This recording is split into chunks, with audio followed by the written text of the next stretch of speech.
தவளக்குப்பத்தில் முன்விரோதம் காரணமாக கோவில் பூசாரி சுந்தர் தலையில் குழவிக்கல்லை போட்டு கொலை செய்த கொத்தனாரை போலீசார் கைது செய்தனர். புதுச்சேரி தவளக்குப்பம் அருகே உள்ள என்ஆர் நகர் பகுதியைச் சேர்ந்தவர் சுந்தர். இவருக்கு திருமணமாகி செல்வி என்ற மனைவியும் மணிபாலன் என்ற மகனும் உள்ளனர். அதிகமாக மது குடிக்கும் பழக்கம் கொண்ட சுந்தர் கோவில் பூஜைகளில் சாமியாடி குடி சொல்லி அதில் வரும் பணத்தின் மூலம் வாழ்க்கை நடத்தி வந்துள்ளார். இவரது குடி பழக்கத்தால் குடும்பத்தினர் பிரிந்து சென்ற நிலையில் முதியவர் சுந்தர் மட்டும் தனிமையில் வசித்து வந்துள்ளார். இந்த நிலையில் நேற்று அதிகாலையில் சுந்தர் அவரது வீட்டின் அருகே இரத்த வெள்ளத்தில் பிணமாக கிடந்துள்ளார். இதுகுறித்து தகவல் அறிந்து சம்பவ இடத்திற்கு வந்த தவளக்குப்பம் போலீசார் சுந்தரின் உடலை கைப்பற்றி பிரேத பரிசோதனைக்காக அரசு மருத்துவமனைக்கு அனுப்பி வைத்து விசாரணை மேற்கொண்டனர். விசாரணையில் முன்விரோதம் காரணமாக எதிர் வீட்டில் உள்ள கொத்தனார் நள்ளிரவு கிரைண்டர் குழவிக்கல்லை தூக்கி முதியவர் தலையில் போட்டு கொலை செய்தது தெரியவந்தது. இதனையடுத்து இன்ஸ்பெக்டர் கலைச்செல்வன் தலைமையிலான போலீசார் கொத்தனார் தமிழரசனை கைது செய்து நீதிமன்றத்தில் ஆஜர்படுத்தி காலாப்பட்டு மத்திய சிறையில் அடைத்தனர்.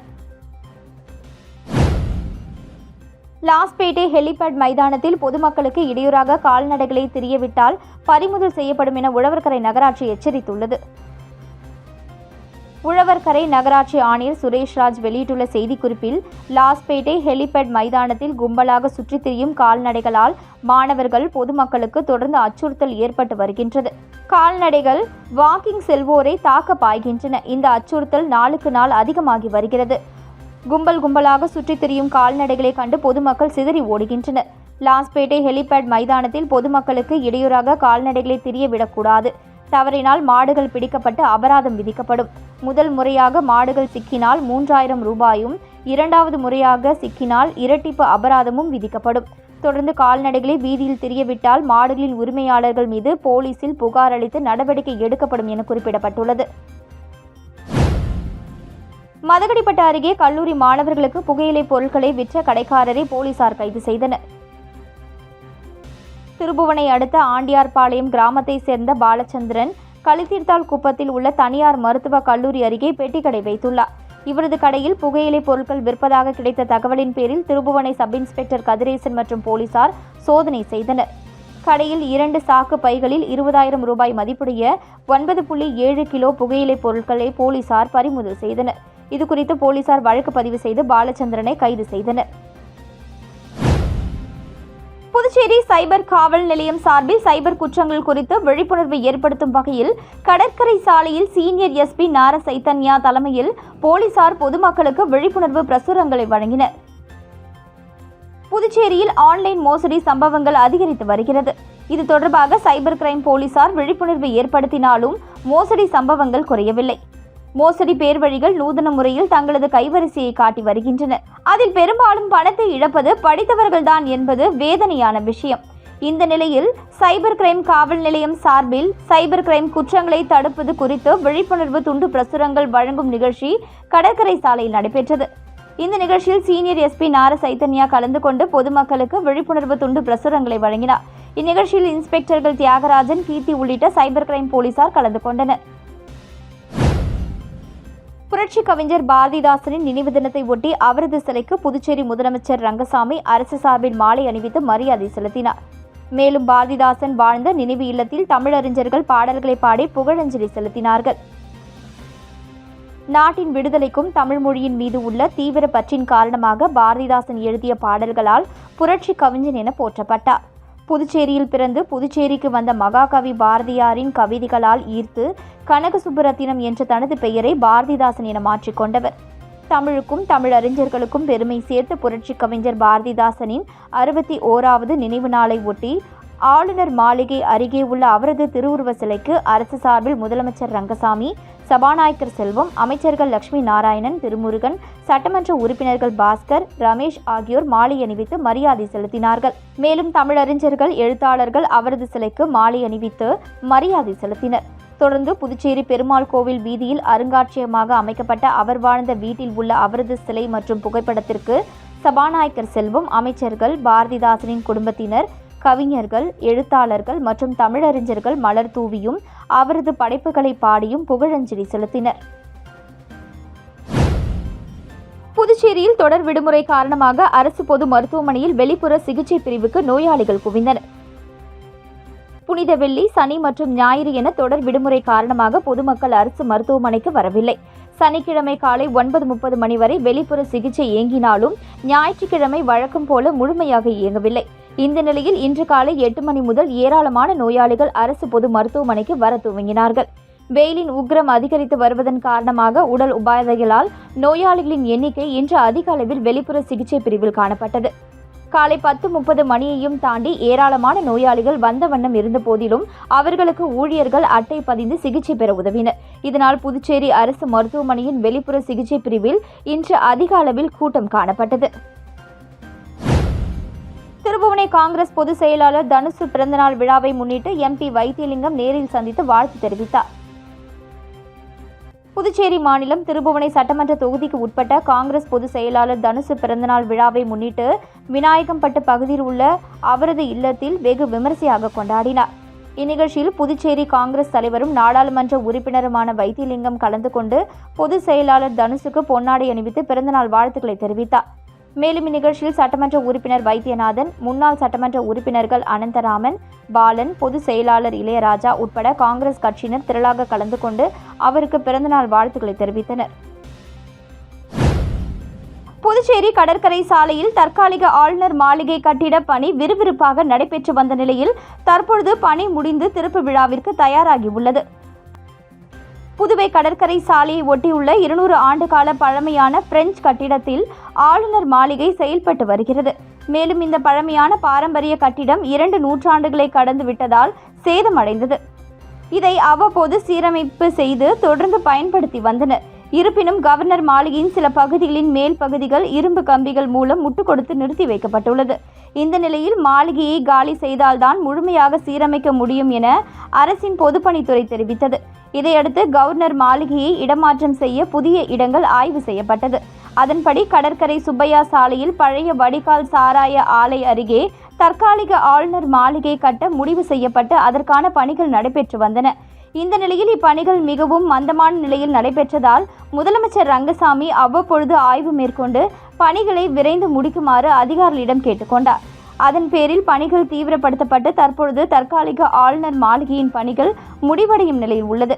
எனவே வெகு விரைவில் ஆளுநர் மாளிகை இடமாற்றம் செய்யப்படும் என எதிர்பார்க்கப்படுகிறது. புதுச்சேரி அரசின் பாண்லே நிறுவனத்தின் ஐஸ்கிரீம், குல்ஃபி உள்ளிட்ட பால் பொருட்களின் விலை குறைந்தபட்சம் ₹1 முதல் அதிகபட்சம் ₹70 வரை திடீரென உயர்த்தப்பட்டுள்ளது. இந்த திடீர் விலை உயர்வு பொதுமக்கள் மத்தியில் அதிருப்தியை ஏற்படுத்தியுள்ளது. புதுச்சேரி அரசின் சார்பு நிறுவனமான பாண்லே மூலம் பால், தயிர், நெய், பன்னீர், ஐஸ்கிரீம் உள்ளிட்ட பால் பொருட்கள் புதுச்சேரி முழுவதும் விற்பனை செய்யப்பட்டு வருகிறது. சுவை, தரம் காரணமாக இந்த பொருட்களுக்கு மக்களிடையே அதிக வரவேற்பு உள்ளது. இந்த நிலையில் பாண்லே ஐஸ்கிரீம், குல்ஃபி பொருட்களில் விலை இன்று முதல் உயர்த்தப்படுவதாக பாண்லே நிர்வாகம் அறிவித்துள்ளது. அதன்படி குறைந்தபட்சம் ₹1 முதல் அதிகபட்சம் ₹70 வரை உயர்த்தப்படுகிறது. குறிப்பாக ₹7க்கு விற்கப்பட்ட வெண்ணிலா ஐஸ்கிரீம் ₹8ஆகவும், ₹35க்கு விற்கப்பட்ட குல்ஃபி ₹40ஆகவும், பட்டர் ஸ்காட்ச் 90 ml ₹25லிருந்து ₹30ஆகவும், 500 ml வெண்ணிலா ஐஸ்கிரீம் ₹100லிருந்து ₹120ஆகவும், 1 லிட்டர் பட்டர் ஸ்காட்ச் ஐஸ்கிரீம் ₹180லிருந்து ₹250 என அதிகபட்சமாக ₹70 வரை விலை உயர்த்தப்பட்டுள்ளது. இந்த விலை உயர்வு இன்று முதல் அமலுக்கு வருவதாக பாண்லே நிர்வாகம் அறிவித்துள்ளது. இந்த திடீர் விலை உயர்வு பொதுமக்கள் மத்தியில் அதிருப்தியை ஏற்படுத்தியுள்ளது. ஃபைனான்ஸ் நிறுவனம் கொடுத்த டார்ச்சரால் முதியவர் தற்கொலை செய்து கொண்டதாக புகார் எழுந்த நிலையில் ஃபைனான்ஸ் நிறுவனத்தை பூட்டி தமிழக வாழ்வுரிமை கட்சியினர் ஆர்ப்பாட்டத்தில் ஈடுபட்டனர். புதுச்சேரி சோரப்பட்டு பகுதியைச் சேர்ந்த முதியவர் பெரியண்ணன் கடந்த மாதம் தற்கொலை செய்து கொண்டார். ஃபைனான்ஸ் நிறுவனம் அவமானப்படுத்தியதால் தற்கொலை செய்து கொண்டதாக அவர் எழுதிய கடிதம் தற்போது கிடைத்ததை தொடர்ந்து திருக்கனூர் போலீசார் வழக்கு பதிவு செய்து விசாரணை மேற்கொண்டு வருகின்றனர். இந்த நிலையில் முதியவர் தற்கொலைக்கு காரணமான ஃபைனான்ஸ் நிறுவனத்தை மூட வலியுறுத்தி தமிழக வாழ்வுரிமை கட்சியினர் ஃபைனான்ஸ் நிறுவனம் முன்பு கண்டன ஆர்ப்பாட்டத்தில் ஈடுபட்டனர். மாநில செயலாளர் ஸ்ரீதர் தலைமையில் 50க்கும் மேற்பட்ட நிர்வாகிகள் கலந்து கொண்டு முதியவரின் இறப்புக்கு நீதி கேட்டும் ஃபைனான்ஸ் நிறுவனத்தின் மேலாளர் ஊழியர்கள் மீது வழக்கு பதிவு செய்ய வலியுறுத்தியும் ஃபைனான்ஸ் நிறுவனத்தின் கதவை பூட்டி கண்டன ஆர்ப்பாட்டத்தில் ஈடுபட்டனர். இதனால் அப்பகுதியில் பரபரப்பான சூழல் நிலவியது. ஊசுடு தொகுதி கூடப்பாக்கம்பேட் பகுதியில் 28 லட்சம் ரூபாய் மதிப்பில் அம்பேத்கர் சிலை புனரமைப்பு அமைச்சர் சாய்ஜி சரவணகுமார் பணியை தொடங்கி வைத்தார். புதுவை மாநிலம் ஊசுடு சட்டமன்ற தொகுதிக்கு உட்பட்ட கூடப்பாக்கம்பேட் பகுதியில் உள்ள அம்பேத்கர் சிலை புனரமைப்பதற்கான பூமி பூஜை இன்று நடந்தது. புதுவை ஆதிதிராவிடர் மற்றும் பழங்குடியினர் நலத்துறை மூலம் 28 லட்சம் ரூபாய் ஒதுக்கீடு செய்யப்பட்டது. இன்று நடந்த பூஜையில் ஆதிதிராவிடர் மற்றும் பழங்குடியினர் நலத்துறை அமைச்சர் சாய்ஜி சரவணகுமார் தலைமை தாங்கி பூமி பூஜை செய்து பணியை தொடங்கி வைத்தார். இதில் ஆதிதிராவிடர் மற்றும் பழங்குடியினர் நலத்துறை இயக்குநர் சாய் இளங்கோவன் மற்றும் பொதுப்பணித்துறை பொறியாளர்கள் கலந்து கொண்டனர். புனரமைக்கப்பட உள்ள அம்பேத்கர் சிலையை சுற்றி தரைப்பகுதியில் கிரானைட் கற்கள் அமைத்தல், உயர்தர ஸ்டெயின்லெஸ் ஸ்டீல் நிழல்குடை அமைத்தல், படிக்கட்டுகளுடன் சிலை சுற்றி மேடை அமைத்தல், கிரில் கேட்டுடன் சுற்றி காம்பவுண்ட் மதில் சுவர் அமைத்தல், சிறிய பூங்கா போன்ற பணிகள் நடக்க உள்ளது. இந்த பணி 3 மாத கால இடைவெளியில் முடிவடைய உள்ளது. இந்நிகழ்ச்சியில் ஊசுடு தொகுதி பாரதிய ஜனதா ஒருங்கிணைப்பாளர் தியாகராஜன் உட்பட பலர் கலந்து கொண்டனர். புதுச்சேரியில் நண்பர்களுடன் சேர்ந்து ஆற்றில் குளித்த நபர் நீரில் மூழ்கி உயிரிழந்த சம்பவம் சோகத்தை ஏற்படுத்தியுள்ளது. புதுச்சேரி மேட்டுப்பாளையம் சாரணர்பேட்டை பகுதியைச் சேர்ந்தவர் அன்பு செல்வன். ஓட்டுநரான இவர் தனது 10க்கும் மேற்பட்ட நண்பர்களுடன் வில்லியனூரை அடுத்த சேந்தநத்தம் மங்களபுரி நகர் பகுதியில் செல்லும் சங்கராபரணி ஆற்றங்கரையில் நேற்று முன்தினம் மதியம் ஆற்றில் குளித்துள்ளனர். அப்பொழுது ஆழமான பகுதிக்கு சென்ற அன்பு செல்வன் திடீரென நீரில் மூழ்கினார். இதை கண்ட அவரது நண்பர்கள் அன்பு செல்வனை மீட்க முயன்றனர். அவர் கிடைக்காததால் உடனடியாக தீயணைப்புத்துறை மற்றும் வில்லியனூர் போலீஸ் காவல் நிலையத்திற்கு தகவல் தெரிவித்தனர். 10க்கும் மேற்பட்ட தீயணைப்பு வீரர்கள் போட் மூலம் ஆழமான பகுதிக்கு சென்று தேடினர். நேற்று மதியம் முதல் இரவு வரை தேடியும் அவர் கிடைக்கவில்லை. இந்த நிலையில் இன்று காலை அன்பு செல்வனின் சடலம் கரை ஒதுங்கியது. வில்லியனூர் போலீசார் உடலை கைப்பற்றி பிரேத பரிசோதனைக்காக அரசு மருத்துவமனைக்கு அனுப்பி வைத்தனர். மேலும் இது தொடர்பாக வழக்கு பதிவு செய்து விசாரணை மேற்கொண்டு வருகின்றனர். அக்னிபாத் திட்டத்திற்கு விண்ணப்பிப்போருக்கான சிறப்பு முகாம் ஏப்ரல் 22 நடைபெறும் எனவும் இதற்காக விண்ணப்பிக்க ஏப்ரல் 25 வரை கால அவகாசம் நீட்டிக்கப்பட்டுள்ளதாக மாவட்ட ஆட்சியர் குலோத்துங்கன் தெரிவித்துள்ளார். இது தொடர்பாக அவர் வெளியிட்டுள்ள அறிக்கையில், புதுச்சேரி மாவட்டத்தைச் சேர்ந்த அனைத்து தகுதியான இளைஞர்களும் அக்னிவீர் திட்டத்தில் இணையும் வகையில் இணையதளத்தில் பதிவு செய்வது மற்றும் அக்னிபாத் திட்ட விழிப்புணர்வு முகாம் வருகின்ற 22 செவ்வாய்க்கிழமை காலை 10 மணிக்கு தாகூர் கலை கல்லூரியில் நடைபெற உள்ளது. மேலும் வரும் 25 வரை அந்தந்த பள்ளி கல்லூரிகளிலும் விண்ணப்பிக்கும் முகாம் நடைபெற உள்ளது. விண்ணப்பிக்க தேவையான ஆதார் அட்டையுடன் இணைக்கப்பட்ட செயலில் உள்ள கைபேசி எண், மின் அஞ்சல் முகவரி, பாஸ்போர்ட் அளவு புகைப்படம், ஆதார் அட்டை, SSLC +2 மதிப்பெண் சான்றிதழ், ஜாதி சான்றிதழ், விளையாட்டு மற்றும் NCC சான்றிதழ்களை கொண்டு வர வேண்டும். மேலும் கூடுதல் விவரங்களுக்கு இணையதளத்தை பார்த்துக் கொள்ளலாம் என குறிப்பிடப்பட்டுள்ளது. புதுச்சேரி கல்வித்துறையின் சமகர சிக்ஷா புதுச்சேரி அறிவியல் இயக்கமும் இணைந்து புதுச்சேரியில் உள்ள அரசு உதவி பெறும் பள்ளிகளில் நிழலில்லா நாள் குறித்து மாணவர்களுக்கு செய்து காண்பிக்கப்பட்டது. ஒரு வருடத்தின் 2 நாட்கள் மட்டுமே சூரியன் சரியாக கிழக்கில் தோன்றி மேற்கில் மறைகிறது. அந்த நாட்களில் பொருளின் நிழலானது அப்பொருளுக்கு மிக சரியாக கீழே விழுவதால் நாம் அப்பொருளின் நிழலை மதிய உச்சி வேளையில் கூட காண இயலாது. அந்த நாள் நிழலில்லா நாள் அல்லது பூஜ்ய நிழல் நாள் என்று அழைக்கப்படுகிறது.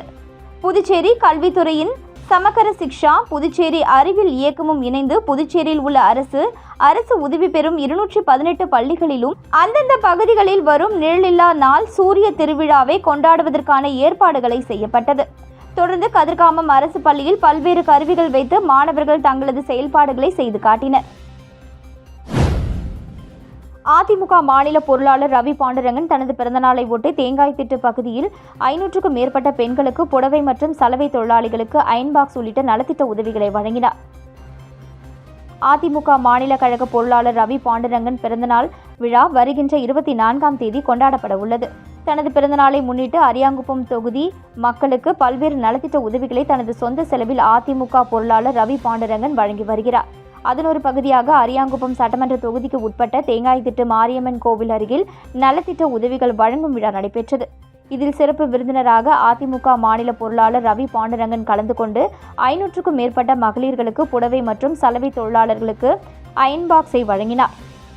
இந்நிகழ்ச்சியின் ஏற்பாட்டினை தொகுதி கழக செயலாளர் ராஜா, தேங்காய்திட்டு வார்டு கழக செயலாளர் ரமேஷ் ஆகியோர் செய்திருந்தனர். நிகழ்வில் தொகுதி அவைத் தலைவர் ராஜேந்திரன், தொகுதி பொருளாளர் மஞ்சினி, தேங்காய்திட்டு மூத்த கழக நிர்வாகிகள் செல்வகுமார், நடராஜன், கணேசன், வீராசாமி மற்றும் RK நகர் வார்டு கழக செயலாளர் பாலு, பாரதி, நாகராஜ், காசி, இளைஞர்கள் விஸ்வா, பரத், சிம்பு என பலர் கலந்து கொண்டனர்.